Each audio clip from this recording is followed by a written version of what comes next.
It's me, Desiree, and I'm happy to have you here today at our webinar about what are we talking about? Well, the two big R's, risk and return. Desiree, while we're at it, have you taken any big risks in your life? Absolutely. And I'm quite a risk taker when it comes to life experience. Oh, so, here we go. Let's hear this. I have actually done already bungee jumping and skydiving. Wow. So both absolutely incredibly exhilarating and adrenaline that's coming out. So I would definitely recommend to do skydiving, maybe not bungee jumping, but skydiving. All right. And as we can see here, I mean, it was a huge risk because it can go wrong. Absolutely. Well, thank God it didn't. It didn't. But the return is definitely worth the risk. Great. Well, with that excellent introduction, let's look at risk and return in a slightly different context, in the context of investing and financial markets, where typically risk is defined as your actual outcome being different from your expected outcome. So it's actually a quite neutral definition. It could go better, it could go worse, but most of us would associate risk with the downside, i.e.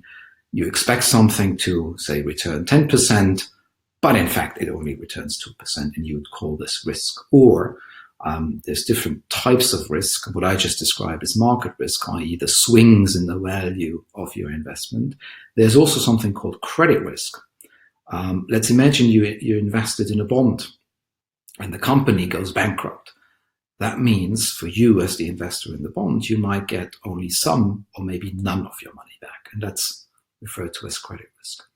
There's another risk which not all people have on their radar, which is liquidity risk. And that refers to the ability of getting your hands on your money, I guess you could say, or the ability to quickly sell one of the assets that you own so you can realize its value.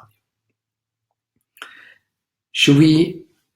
Maybe before we move forward and move on to the return definition, we just started the poll question, and interestingly, the answer is actually that people fear most that they take and make wrong decisions. Wow. Is this something that you can avoid when investing? Or is it something that you kind of like can't really do a wrong decision, right? Because it's the market that changed, that it's unpredictable more or less. Yeah, I think there's better and worse decisions, and yes, a particular decision might turn out wrong in the end because you might wish that you had done it differently. So that is a common concern, and yes, people do make mistakes, but it's something we can do something about. Mm-hmm. And one of the things we can do about is actually, being more literate, knowing more about the risks and returns, and at least take calculated and conscious decisions, just like you took a conscious and calculated decision when you let go and jumping out of the airplane.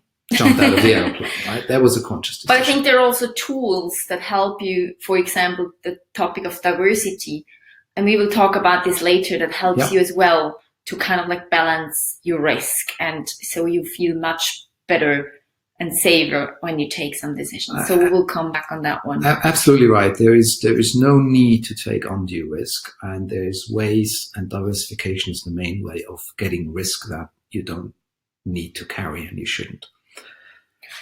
That gets us to return. Let's talk about the happy things. I think many people refer return with a positive return, don't they? But very important is here to know that return can be positive and negative. So if you invest, and of course, if you take a high risk, the return, that the positive return might be higher too. But of course, it can also be that you lose money, or you lose at least money for a certain time. And we will come to that as a next point, where we compare a little bit of the different investment portfolio and how they interact with return and risk. But first, Warren Buffett said something very smart, as he usually does, which is risk comes from not knowing what you're doing. And there's a lot of truth to that. And what we would like to do for the next 10, 15 minutes, let's work on the not knowing so that the risk is at least reduced. Here's 3 examples of where you could have invested your money in. This example refers to an investment from January 2010 to December 2018, so over a period of 9 years. And let's look at this. So if you had invested in cash, you would have made, out of your 10,000, you would have come back with 10,580 quid. Not a hell of a lot. It equals a return of 5.8% over these 9 years, which is less than 1% on a per annum basis. Had you invested in something a bit riskier, i.e. bonds, you would have come out with a bit more than 40% of return, or 14,000 sterling. Had you invested in a risky asset class, i.e. shares, you would have actually more than doubled the 10,000 pounds that you put in. You would have made on average about 10% per year, ending up with almost 24,000 pounds. That sounds great. So I just put all my money in shares and nothing can ever happen. Just wanted to say, I mean, if I look at that now, I would say all goes into shares because there is nothing to lose. I can just win. But of course, we want to be very transparent with you and also show you the downsides that can have. And also maybe very important here, even though the cash looks good, not exciting, but stable, it doesn't mean that cash is always stable. There are certain countries with bigger inflations and certain with lower ones, but definitely inflation will have an impact on your cash as well. And maybe even, you have less over a certain time than you have invested before due to that. Yeah. But let's have a look here. So what can we see? Well, I mean, the first thing that strikes me is, and that is exactly what we've seen on the previous slide, stocks turn out the most. That is that green line where it says FTSE, which is also referred to as the FTSE All Share Index, which is a stock index, the main index in the UK. Second is bonds. Third is cash. And then there's two other parameters in there, which we'll leave aside for a moment. So it actually just corroborates what we've seen in the previous slide, if you only look at the end point. If you start looking along these lines, and let's take a look at the green line, that goes up, it drops quite dramatically in 2002, 2003. It climbs up again, just to drop during the financial crisis in 2008, quite a bit. And since then, it's been on a more or less steady trajectory upwards. So in essence, that means, and it's actually a good expression, a good illustration of what risk really means. It means volatility. It means you need to be prepared to ride out these downs, well, also the ups, but mostly the downs, because that's what you don't want.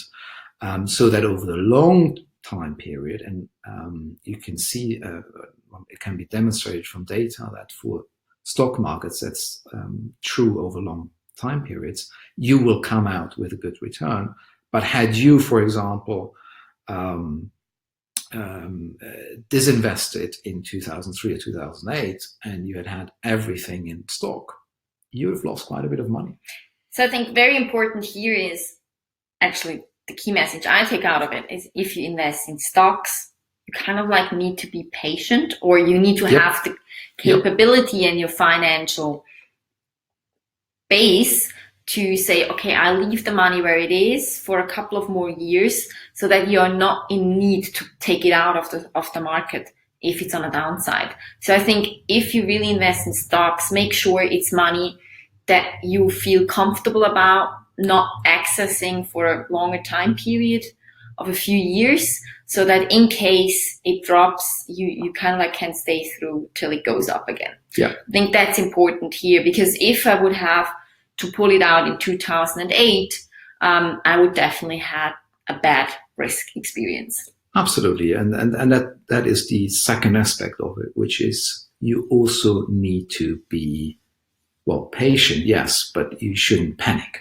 Right? Yeah. I think it would have, and many people did in 2008 and 2003, they panicked, they pulled out their money, and they made a loss. They realized the loss. So stay calm, wait, keep patient.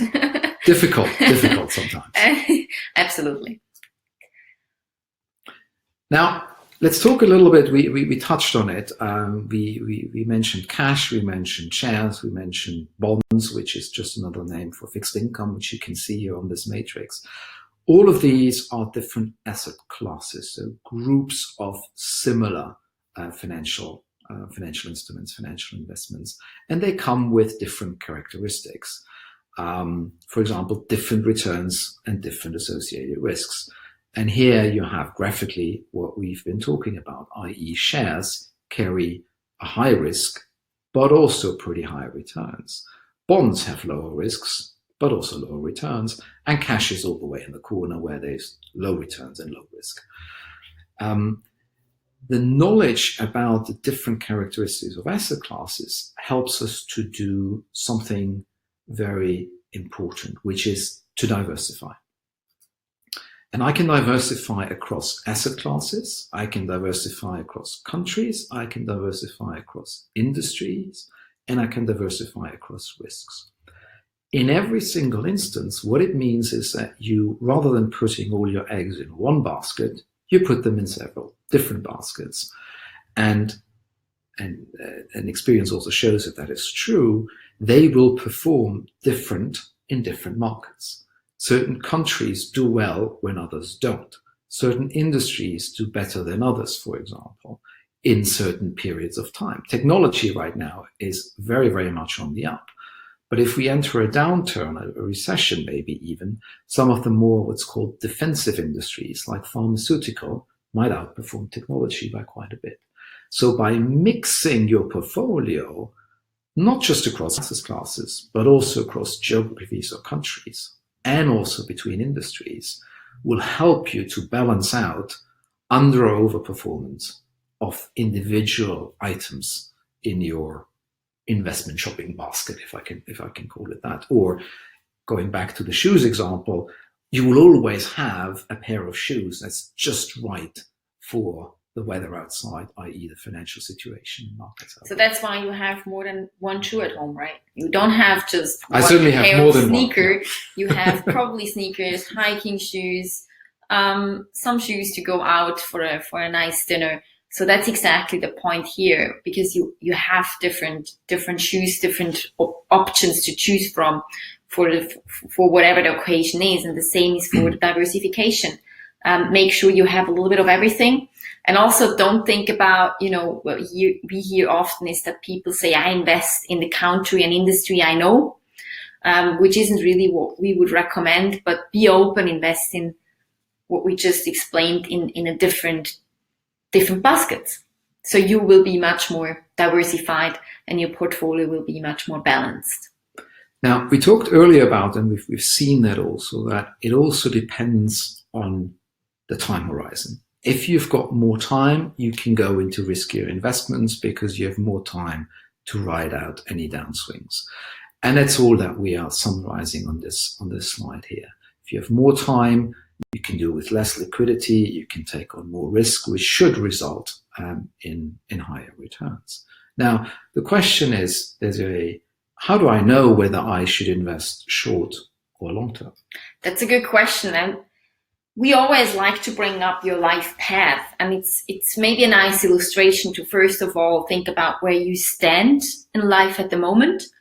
So are you more in the beginning, first job, relationship? Maybe you just came out of your studies, or are you already in a family planning in the middle of your life, or are you going towards the end of life or enjoying your retirement? So this is important to first of all understand where you are. And let's take an example. You just started your first job and you actually want to make sure you have enough financial availability of financial assets in your retirement age. So this is a long-term investment. So you have 40 years plus time to really make sure your money grows steadily. So that's a long-term investment. You can take more risk. You can invest a little bit less diverse because you have the opportunity to be more risky.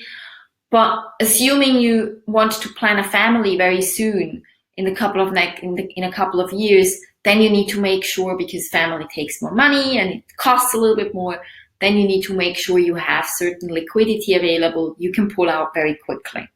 For example, if you have a down payment on your mortgage to make, or you have to put in equity to even get a mortgage, it will be, let's call it disadvantageous had you put that in the stock market and suddenly the stock market tanks, and out of the, say, 50,000 that you thought you had, there's only 30 left, right? So things that are closer, you should invest more defensively, more conservatively. Liquidity is an important factor. So shares, for example, should probably be less of a consideration, or a much smaller part of your portfolio. Whereas if retirement is 30 years away, it probably pays and is a sensible thing to do to have a big part of your portfolio in growth assets, for example, in shares. Absolutely.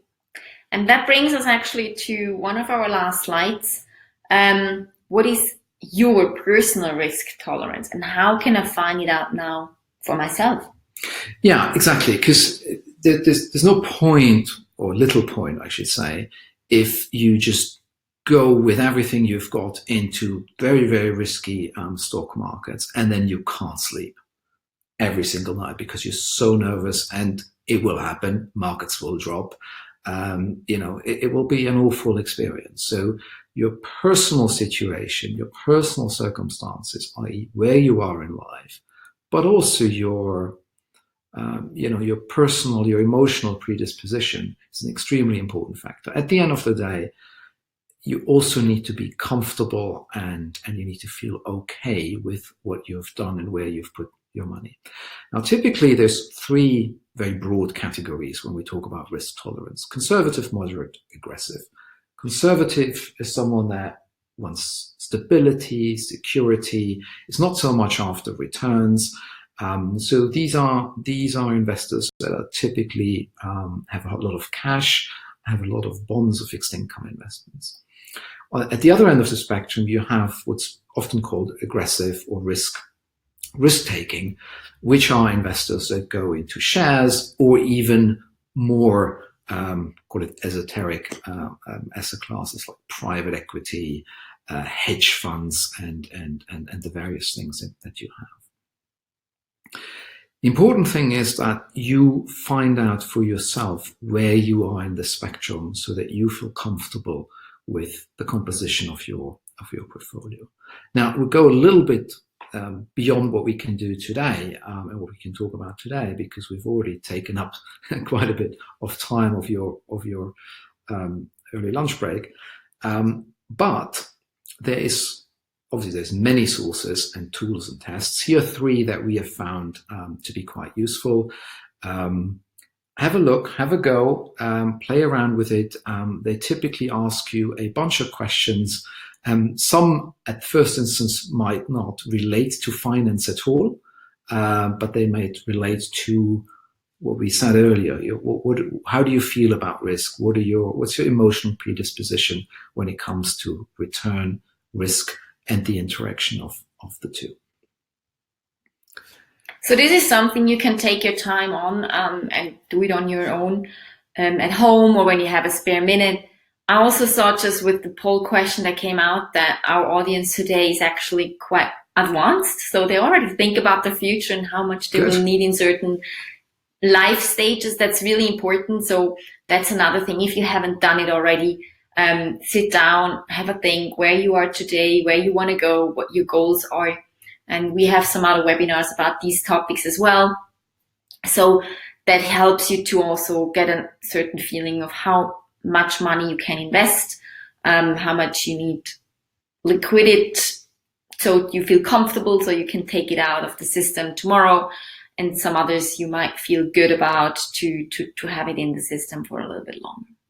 Generally speaking, talking about money and investments and what that entails, what experiences people have made and had, is a very good way that we have found to get more comfortable and more confident about yourself and your attitude with money, but also when it actually comes to putting the money down and investing it into certain asset classes, certain industry, whatever it might be. That's exactly what we will talk about in the next webinar in about a month's time, just in time for the holidays. We'll have a webinar dedicated to having holiday conversations about money. Hope to see you there. Have a good lunch. See you soon. Bye for now.